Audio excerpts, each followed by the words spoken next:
Welcome back to uncovering Africa's hidden gem in the central region of Ghana. We are going to pay homage to our ancestors who both perished and survived the slave castles of Elmina and Cape Coast, located some 12 kilometers from each other. Alex had organized this trip, but unfortunately he couldn't make it. But his friend Keith made the trip. The scenic journey is 152 kilometers or approximately 3.5 hours from Accra. Wow. Here we are between Cape Coast and Elmina.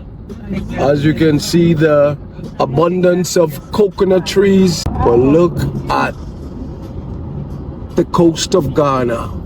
It's rough and misty. As soon as I got to Elmina Castle, two gentlemen knew my Antiguan sister Tashika, who has been living in Ghana. It's all about music, because music is life. Music is food to the soul, and music heals the soul. That is the concept behind this artwork. Right. Yeah. I like your passion. Yeah. We are now entering the castle and meeting our volunteer tour guide, Kwabina. Elmina, which is now Elmina. Oh, here, this place itself. Okay. Yeah, Makes sense. Recently, we discovered gold particles along the shore because from 1487 to 1489, Elmina was supplying the whole world 1/10 of its gold. The Portuguese church has now become a museum. The irony there is the slave owners were praying while dehumanizing their captives. Female slave danger. In the courtyard, about 400 women were spread out over here. 3 dangers for them. The first one, second one, and the largest one. They were divided. In this castle, the Europeans never came along with their families. Only men were here. Some of the officers were sexually abusing the women here. The governor was stand at the top, that's the balcony. He would then order the soldiers to open the doors for the women to be assembled here, only few ones. He will look through and make his choice. The one the governor selected, or the chosen one, must have been in the den for several months without washing down. We have a place on the way to Marseille at Saint Manso. That's where the captives had their first or last bath before they were brought over here. When the governor selects someone, they have to get water from this well. She washed down in the middle of the courtyard before she made to pass through and access to the governor's bedroom. In this room, about 130 women were kept here for a month, 2 or 3 months. These are the original iron bars, over 300 years. We were getting rusted. We just replaced them with wooden bars. If these bars were to be the original ones, the captives could have easily escaped. Right. This wood here, this one, and the one at this side. Here are the 2 main original beams by the Dutch. Local red oak, the rest are new. Red bricks by the Portuguese. Yellow bricks by the Dutch from Holland. Recently, some ladies slept on the pink cloth for one night to experience what it was like for the slave to spend up to 3 months in that horrific condition. The largest danger for the female captives, about 150 women were kept over here. Buckets were placed at different corners for them to ease themselves. It got to a point that some of the captives were weak. They could not even walk from the middle of the dungeon to where the buckets were placed. They have to do everything on the floor. Feces, urine, vomiting, blood, and they slept in it. There were no mats for them. That's the original floor they slept on. All the big entrances were closed with metal gates. The air from the small doors was not enough for those at the back. That was the other source of ventilation, which was even connected to a magazine. They were keeping their guns, gunpowder, chemicals in that room. If there is a leakage over the saints, we just move straight here, into the air and kill them. For the dead ones, they were tied to stones. They to the sea. That was the only means of burying them. So they tie the dead body on the stone. Yes. So that you can throw it easily in the sea to sink. To sink, yeah. 3 out of 10 survived in this castle. 3 out of 10. Survived. Survived. Over here. Children were not counted as a person. They were just added to an adult and sold as one person. But the records over here, we are talking of 1,000 captives in every 3 months. In 1 year, about 4,000 captives. And the slave trade lasted almost 400 years. Yes. A slave to them was like a commodity, an asset to them, not as humans. 30%. Yeah. By the way. And people at times ask this question that the Europeans were in business. If their motive, their intention was to gain much profit, then economically, they are taking good care of them rather than allowing them to die. The castle was originally built by the Portuguese for trading commodities before turning it into a slave dungeon. It was then taken over by the Dutch, who was finally replaced by the British. Yeah, this is the steps to the governor when he wanted to enjoy himself on our ancestors. I mean, can you be more dehumanizing than that? Third one is church. So this is a church. Yes. The third one. The top of the church. Yeah. The middle, the officers, and down Yeah. the female slaves. No, I don't know, man, if anyone else see the irony. This access here, when the ships had arrived, the strong women, those who could survive through all that conditions, they went to pass here to the room of no return. From that place, they were shipped outside to different destinations for them to work in their various mines, plantation, and cotton farms. These iron bars were placed there recently just to prevent accidents. There were steps right here. We just removed the steps. About 150 to 200 men were kept over here. At the same time, a transit passage to the point of no return. The room at the back, it was a store room for the branded equipment. Most of the captives were branded. Hot metals with the merchant's names. These are placed here. You mean they were branded?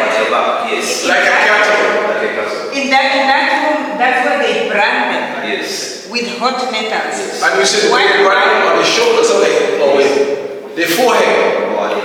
Why? So that they can see who's slave it is. We are now in the room of no return. These are mostly from the black people from America and From the diaspora. From the diaspora. The memory of the school guy. To remember their ancestors. Very sad. Through these gates, some of the captives from here were sent to either Portugal, Spain, Haiti, so many places for them to work. At the time of gold and the ivory, the gate was very wide, very big. When they changed the idea to human trade, they narrowed the gates to restrict movements. And about 5 or 10 people were chained to each other. They were moving on a sideways like this.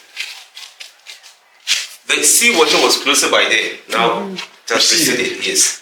The ships will be at the shore before they will bring small boats to convey the captives into the ships. Looking at the small size of the gates, staying in their various rooms for 1 month, 2 or 3 months, they will just lose weight. They can easily pass through. Even though they were fed, there's the records over here, once or twice a day, some refused to eat. Others were committing suicide. And some of the visitors at times use the water to pray for the ancestors. Some also use the schnapps, the bottles of water to pray for the ancestors. The bottle of Schnapps. wine. The water, yeah. Pray for the ancestors. People have different beliefs over here. Yeah. Like the freedom fighters. Yeah. No food, no water, so they die. And look at their little window. They die. None of the captives came here and went back alive. Once you are here, that's the end. That's why you have the symbol at the top, the skull, the crossbones. It's already a symbol attached. And the holes within the door, they are just peepholes to see whether those here are dead or not. There is still a stench and an eerie feeling of death. The governor will stand here, that's a balcony, to select one of the women to sleep with. We just came from the church, the governor's kitchen, in the balcony for me to select. So he comes from the church to come and select one of the Because it was seen as a normal business, they still had no choice of themselves. What is the step? The governor chose him. But the second one will come up from here. Oh, the woman that was chosen by the governor will come upstairs here. And then they wash her, they brush her teeth and all that. Then to the governor. After that, back to the dungeon. And at times, the records are that some of the officers were also taking advantage. On the way to the Governor's bedroom. wow, a beautiful view. 2 living rooms. Only for one person. 2 living rooms.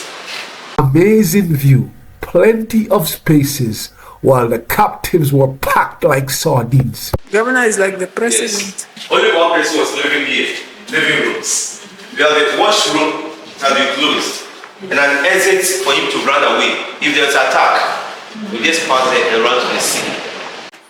So how does he get through to the sea? There will be a boat waiting for him, and there are steps over there. Yeah, so that boat is always there 24/7. Yes. The big man will carry on.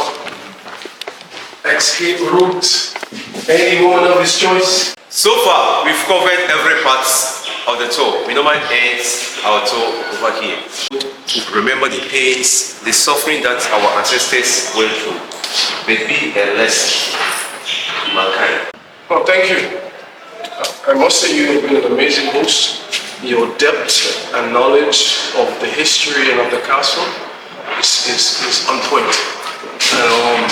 Continue educating our people as they come to this place, because it's a humbling experience. It was market day to purchase seafood. The place was rammed with many people. The boats would come up through the lagoon from the sea to offload the supplies. After the second of the 2 most preserved castles in all of Africa. Entrance into the Cape Coast castles with some word of wisdom from some of our greatest leaders. My guy, that's Messiah Garvey. People with a knowledge of their past and history, orange, and the culture is like a tree without root. From Cape Coast Castle, the Atlantic Ocean. Also, they built a rock revetment to break the water so that the fishermen could have a calm lagoon. The male dungeons. Talk about some graves. There's a condemned cell over there. We see the cell move upstairs, compare some of the rooms the Europeans were using to the dungeons. Then we end by written at the door or the gate of no return. We stand right inside Cape Coast slave dungeons. Others do call this place Cape Coast Castle. The coast of West Africa, we estimate about 60 forts and castles being built here. Just that Ghana alone had more than 40 of them, and that was all because of gold. For that, they named this place as the Gold Coast. Nigeria, Benin, Niger, and a section of Togo had the name Slave Coast, because that was where a lot of the West Africans actually were captured. A lot of these Africans moving from Nigeria, Benin, Niger, having the forts and castles here should tell us they were walking, of which I mostly use Accra as my reference. Imagine if you were asked to walk from Accra to Cape Coast Castle today, the journey and the struggle before you make it here. But this time around, beyond the borders of Ghana, they had to walk. A lot of them died as well, because coming here, wild animals attacked some of them on their way. Some got drowned in rivers, others also, tiredness, hunger killed them. For you to make it to the coastlines, they had to walk them through different resting points from the north to the south, of which here in Ghana we call them the slave markets. Places like Salaga, Pikoro, Yengi to move from the north, Wenchik and Tampo Kumasi being the middle belt, then they moved them to the coast. At Saint Manso would be their last rest. Over there happens to be a river, and that was where the captives were given their last bath as Africans. They gave them food to eat to regain some strength. The beards and hair got shaved so it got to look younger from the tree. Then shea butter was smeared on the skin. The purpose of the butter was to heal their wounds and also make them look attractive. Then they would bring them to the castles. Once you get in here, they had an auctioning block called the Palava Hall. Over there, nurses, doctors got to examine them to know their strength as to whether they were fit as domestic or commercial captives. The domestic ones were those going to work in here, and the commercial ones were those to be exported. Then from there, they start to auction or to sell them. They gather them at the forecourt for branding or identification, and that was where some merchants set fire. They placed in maritals that had their balls and signs underneath them. metal red hot, move from the fire to an oil to any part of your body they could stand. We are moving into the dungeons. Please watch your steps. So if you were to die in the dungeons, get to know there wouldn't be any definitive burial for you. Bodies will be loaded in sacks. Cannonballs were added to give it weight. Then we dump all these bodies into the ocean. So the sea out there happens to be mass burial for a lot of the Africans that died in here. On the floor, we probably get to see some trenches linking together, moving this way into the sea. So the waste in here was supposed to move directly into the sea. But you ask yourself, how often would it rain? And even if it does rain, there wouldn't be enough for us to move the waste. So the domestic captives will come in here to clean the place. Because they were not doing that on a regular basis, before they come, some probably might have stayed on the poop and other stuff, making them stuck on the floor. So what they could get from this place, they do so. The rest had to cover them with sand to reduce the stench in here. It was led by the late Professor Elmina. With his team, they excavated this place, discovered the bricks you stand on as the original floor of the dungeon. And they took samples of what they got from this place to their lab, got them tested. The results that came up, my brother, please click on me. Thank you. The result that came out is the little portion they left here, as well as everything we work on from the second to the fifth chamber, happens to be the toilet, the vomit, the sweat, the blood, the food particles, things that humans do excrete. That built up on top of the floor is at least 3 inches or 75 millimeters. And they left this place unexcavated in the other chambers, all because some probably would not believe it. So we also prove further there are samples all over in the other chamber to test as to whether they contain human DNA or not. So that is why today records that they give different numbers. The number that the world accepts now is 12.5. Let that sink in. Only 12.5% of the captured slave survived to the Americans. Such brutality. They stand in front of a condemned cell, meaning most of them were warriors from their tribes. So when brought out to work, some wanted to fight the officers, others too wanted to escape from this place. Doing that, they were seen to be rebellious. So for that, the rebellious one had to be killed to deter others from trying to escape or fight them. So in the presence of other captives, they had them beaten out here before they moved them into the cell. With 3 doors blocking them, no food, no water, no air, and no light. So you get dehydrated, you suffocate, and then you die. But in the sad aspect in here is, let's say we are all males sent into this room. The soldier that will be assigned at the gate, his duty was to be sure all those in there were dead before the bodies moved out. So if I move in, realize this group are dead, leaving these ones, I wouldn't take the dead ones out. I wait till the last person was dead before bodies will be laid on the floor. They will bring out the males to see it. So that next time, if you also want to repeat the same thing, remembering what you saw on the floor will deter you from trying to escape or fight them. Then they dump the bodies into the sea. So I would say it was more of a psychological way of controlling others in the castle. Because if they wanted to kill you, they probably could just shoot you. But no, you go through that pain so that others wouldn't want to also pass through the same system. Until the last person in here dies, nobody gets to leave this place. That is why today some prefer calling this place the room of no return, because you probably enter as a living being, but then only dead bodies were taken out of this end. The gate into the church. And if you remember in the dungeons, I made mention walking in and out of the church, whatever that was happening down there, they would smell, they would hear, and sometimes get to see them. So that is the hole that we saw at the third chamber. So whilst others were staying up here preaching, directly beneath them, others were also staying. And Christianity was never brought to Africa for salvation. Rather, it was one of the tools they used to enslave Africans. But they knew the Africans were more spiritual. So the easiest way to get to them was also to attack them spiritual. That's why they introduced that religion to them. So once you had the system that probably was protecting you this time around, I bring you something that makes you believe that there is something after death, not what you have here. So when the picture of Jesus, they brought us white Jesus. The same way they told them all angels were white. So how come Lucifer was an archangel became black? So deep in your head, you probably get to know you fall under that spell. So if you probably want salvation, first you strip off all you had, that is your resource. You give them the resource, then when you die, the same gold, then welcome in heaven. Now to the dreaded door of no return. Originally, the door they had was very short. short and narrow. And for you to walk out of the door, you probably had to bow or go down before you fit through the door. They had phones. Cape Coast today is having a bigger door all because at the point the English made this town the capital city of Gold Coast. And this castle became the administrative quarters, or let's say the seat of government. So for that, they had to expand the door for who's to move it out of this place until the year 1877. That was when they moved the city to Accra. And today Accra is still the capital city of present-day Ghana. Africans that moved out of this place never came back. You walk out of this end, you lose your right as a human being, you will lose your connection with your people, and also get to lose your right as an African.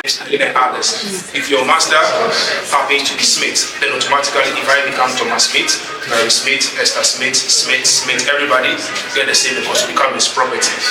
You speak different dialects, and because of language barrier, you can't communicate. So the best option is for you to adapt to the master's language. So years to come, the Asante, the Ga, the Yoruba, the Konkomba, the Gati, Fulani, others all speak the same language and probably bear the same name. You walk out of this castle, you lose your right as a human being because they could kill them at any point, anytime and as and when they wanted to do so. I'm sure some of us here might have heard of the Wode system, the backbreaking others are happening in the New World. A lot of these Africans had never seen the sea before because majority of them came from the inner land. So having seen the sea for the first time got them scared, thinking they were to be killed.